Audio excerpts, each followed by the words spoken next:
Yes, thank you. Thank you, Charlie. That was very impressive.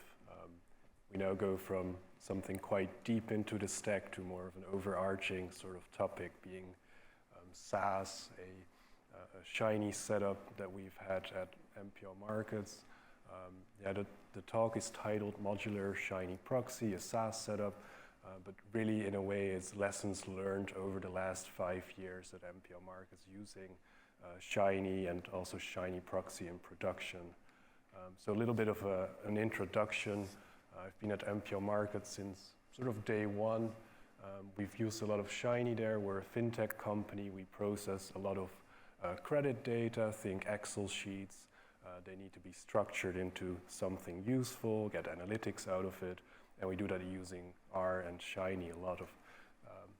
And in addition to me, there's also Dylan White here. He works with us on MPO Markets. He's a great contributor. And I also want to give a quick shout out to Dragos, who's here, who's been a past sort of colleague who helped a lot. So maybe about today's main goal. I want to share that road over the last years of getting to a production-ready sort of Shiny setup.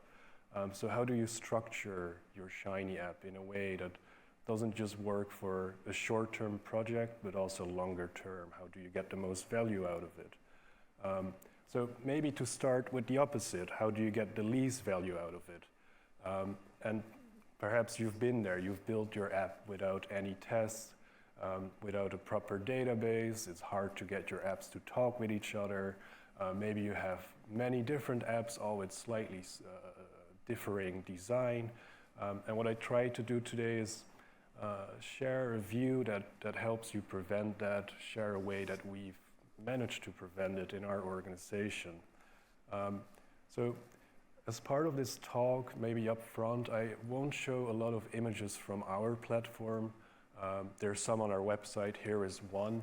It shows our overview of sort of a home page where you see different types of apps. So we have a range of Shiny applications, and they all sort of work together in one way or another. Also, what I did for this talk was prepare a GitHub repo that exposes the code later on in this talk. So while I cannot show too much about our own platform, I have tried to prepare quite a bit of resources for you to dig into the material that I'm presenting. So what is SaaS? What is modular design? What is the goal behind doing all of this sort of setup we want? Really, what we noticed when we started with Shiny early on, we had a monolithic app. It was very quick to build. It was excellent for that first stage of a fintech company where you don't quite know where you'll end up with. You're still quickly responding to clients, but it also means that your app develops quickly and it becomes a rather large mud ball. And what I show here in this talk, in this screen, is the opposite of it. Small elements that are easy to maintain. If you're building a SaaS platform, it's quite important that it's easy to work on different parts. It's easy to update different parts. You don't want to go through another testing cycle for your large app that takes a whole day perhaps. You want to do it in 30 minutes, maybe even less. If you're building a SaaS platform, you might have a service level agreement. You have to fix things perhaps in 2 hours. If you have that monolithic Shiny app, that might become quite difficult. So maybe a starting point. So like I mentioned, I've set up this sort of GitHub repo. It's mentioned here. We don't have to go into it now, but what I'm trying to do with that repo is sort of show a starting point that we also had at MPO Markets. So in that repo, there's a Shiny app that consists of 4 pages. You have here a page 1, page 2, and you see also an admin page. Now, do imagine that this is sort of an example, but in real life, this could be thousands of lines of code behind each of these pages. So please take note, I've sort of separated into Shiny App 1, Shiny App 2, 3, and 4, and also the admin page. I did that on purpose. You'll see in a moment why as I further dig into sort of a structure that we want to use. But imagine a typical Shiny app, large app.r, a lot of logic in there, scripts and functions. And this is maybe how it looks like in a diagram. So you have all your scripts for authentication, for database queries. CSS might be throughout your app applied to your apps or your pages. And then maybe you even have a manual sort of release process using Docker build, Docker push. Could be very early on in your sort of setup. And what I like to sort of go for is, how do we improve this? Yeah? So I want to transition to a longer term modular setup. In this setup just now, if you're working with 20 people on this type of setup, a single large monolithic Shiny app, it is rather hard to manage that. Yeah? If you look at those pages, imagine you have 20 people, 20 persons working on different pages in the same app. They will conflict with each other. Then you want to release something, maybe someone hasn't finished their work. It gets rather tedious quite quickly. So let's transition to something that works better for a longer term sort of setup. So again, you see those scripts you saw earlier on authentication, on database queries, on CSS. Those are now presented here as helper packages.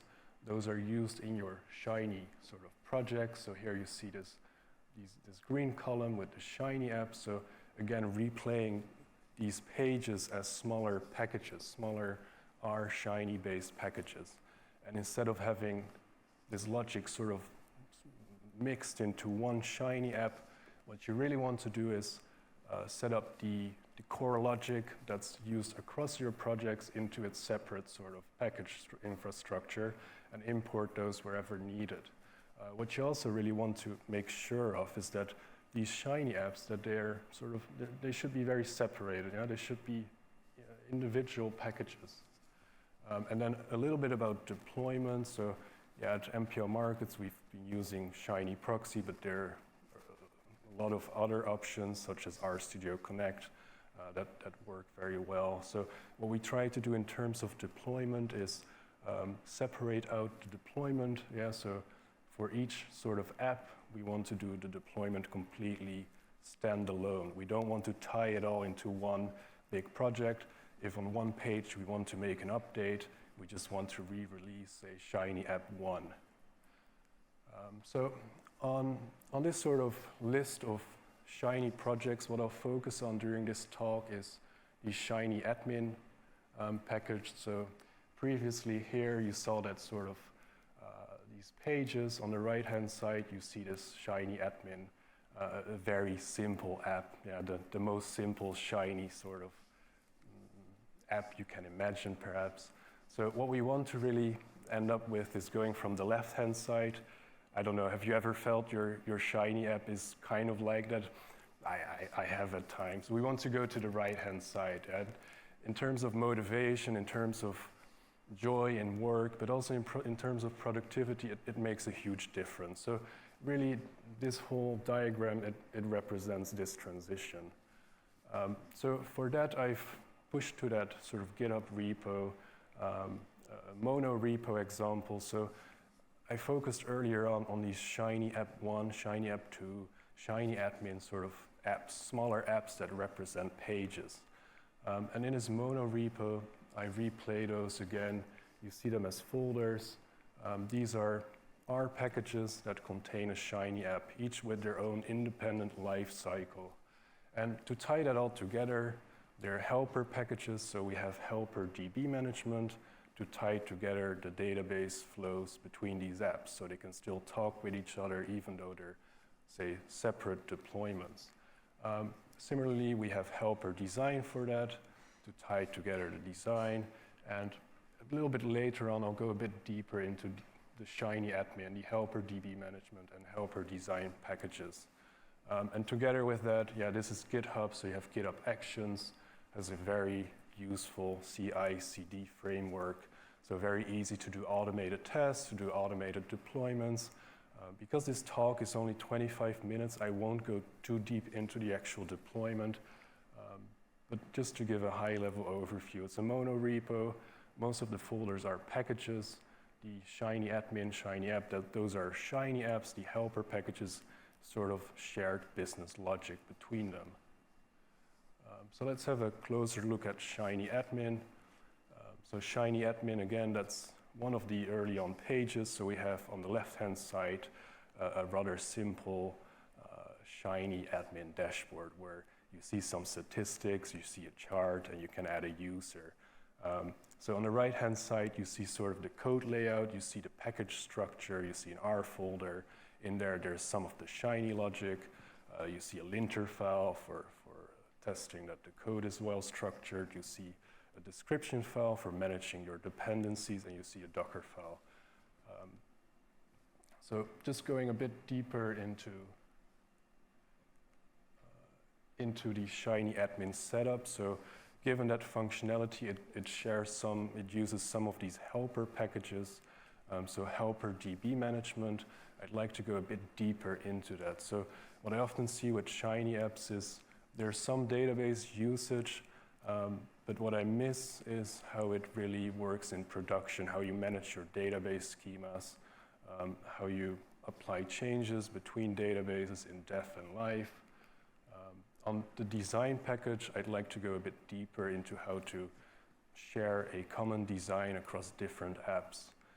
So on the dependencies of Shiny admin, so here's an example of how to manage that in the mono repo. So you see here we have the remotes. So you see helper design, it points back to the mono repo. Helper design is a sub-repo in the mono repo.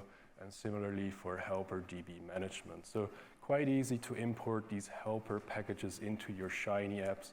Just point to the right remote. And on continuous integration, so what's crucial in the SaaS setup is that it's easy to test. You're always confident that when you make a change, nothing is broken. That the next time you change that function, all the tests run again, and you can just redeploy in an hour, in 10 minutes with confidence. So for that, we use the R sort of GitHub Actions infrastructure. So you have the R CMD check, you have a linter that runs, and you could also potentially use some end-to-end testing frameworks such as Playwright or Shiny Test 2. These three sort of methods in combination works extremely well. So maybe to go a bit deeper into that code, hope it's easy to see, but you see that whenever someone pushes to main or master, we monitor for changes on the Shiny admin sort of subpath in the repo, because we're just working now on the Shiny admin Shiny package. Yeah? So if someone makes a change to another folder, it won't trigger any CI/CD on Shiny admin, only if it happens in that subpath. Similarly for a pull request, so just to show a bit how that works in a larger mono repo using a subpath. And then below that you see the sort of GitHub action for a R package check. Here you see again the working directory points to Shiny admin, and similarly for the linter. So what I'm suggesting here, which has been very useful at MPO markets, is packaging your Shiny apps, use the R sort of tooling, the package tooling for doing tests, for doing checks, and make a whole release cycle out of that. So going from the integration to deployment, if those all run successfully, you want to deploy, you want to probably use Docker for that. It's very common now. Just have a Docker file in your repo. Whenever there's the CI passes, you trigger another deployment build, and it releases to your container registry. And just to show a bit more that last step from that early on diagram, we're now looking at Shiny admin. And Shiny admin, when you make a change in that sub-repo, you push it through, only that will be updated. Yeah? So maybe you want to release a new feature on your admin module, just make a tiny change in that sub-package, because it's quite tiny, the checks will pass very quickly, and the deployment can happen in less than an hour. Whereas imagine this was a rather large sort of monolithic app, that release of that feature, it would be much more tedious. And it might also be blocked by other people working on some of these other pages in your big app. So going to a bit deeper into the continuous deployment, again, this is on that GitHub repo, the Docker file, the GitHub action. So what you see here is a very simple Docker file. It installs the dependencies. I just wanted to point out the use of a GitHub personal access token. You need that for the sub-repo to correctly install from these helper packages into your build. Yeah? So if you're using a private sort of setup, private repo, you need to make sure that you pass those GitHub PATs. On the right-hand side, I show a GitHub action that's quite simple in a sense. It does a Docker build, it pushes to an ECR repository, and that's it. That's your whole continuous deployment.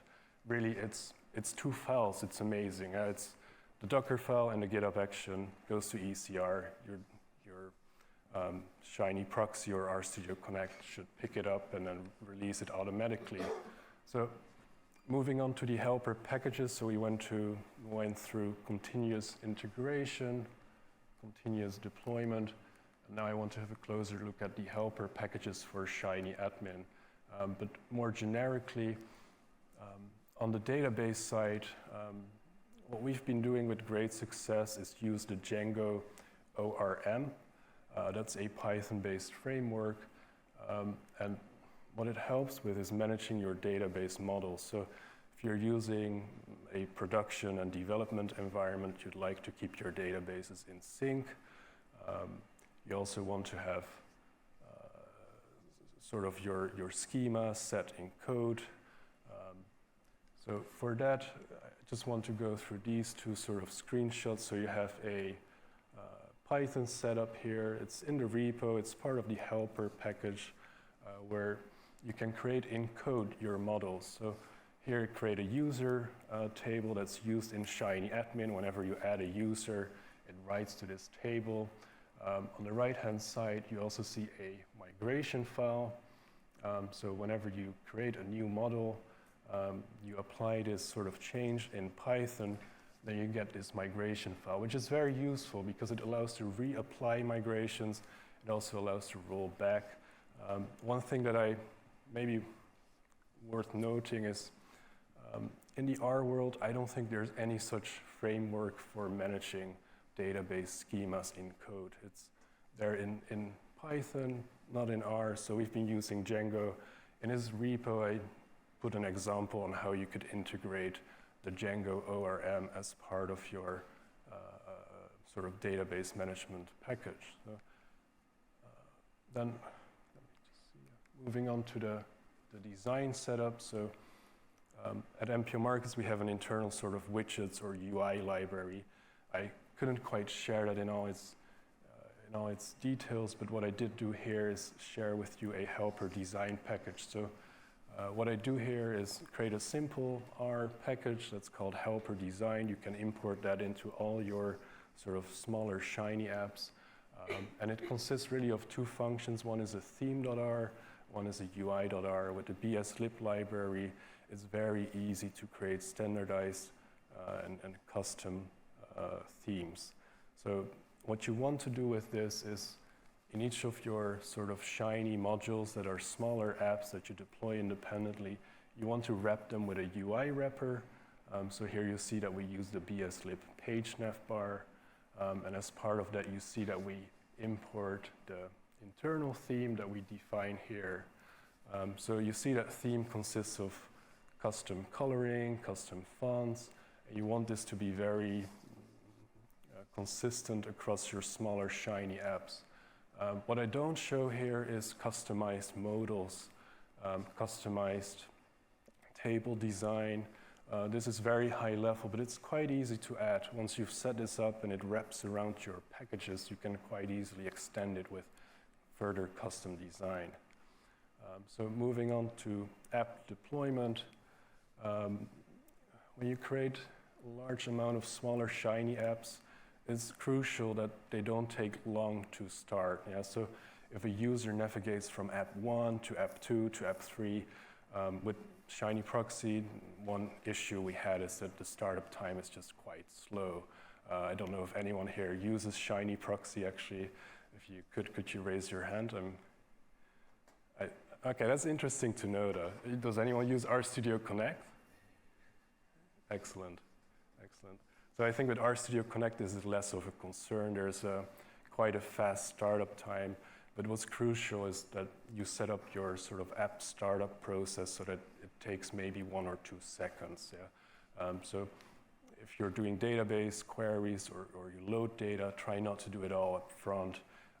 On ShinyProxy, there's one thing to note that on the GitHub repo, they do point out that they're working on some pre-initialization. So that for us has proven very well. We had a preview of that feature that's worked very well. So just to have a closer look at the application.yaml, you'll see that there are sort of 4 IDs, admin, app1, app2, app3. This is ShinyProxy. I think there's very much a RStudio Connect equivalent. It's been a while since I've used that, but what this ends up with is you end up with sort of 4 endpoints for each of your smaller apps, and you want to sort of so just to pick up the pace a bit, so you end up with 4 sort of endpoints for your apps. You want to have those deployments automated and quick, end up at these endpoints. And you want to have users have an ease of navigation between each of these apps. So because we have these endpoints, what we can do is we can also swap out these endpoints at some point with newer sort of technologies, or maybe add another one. It doesn't have to be noticeable to a user. So one thing that we've been testing, or what we've done, is we set up an R API, we set up a React front end, and we add new endpoints. So going back to that mono repo, what you can do is you add a React admin folder, sort of in the same pattern as I showed. Instead of using Shiny app1, use React admin. And similarly for the API backend, you could call it R backend. And given that we've packaged our sort of Shiny admin app, if we now want to replace that app with a React setup, you can simply export functions from that Shiny admin package and export it via Plumber as an API endpoint, consume it in your React front end, and then import it into your sort of larger platform without the user noticing. So perhaps another sort of argument for doing that smaller app packaging, exposing and then exporting functions later on. So it's easy to swap out these smaller modules with new technology later on.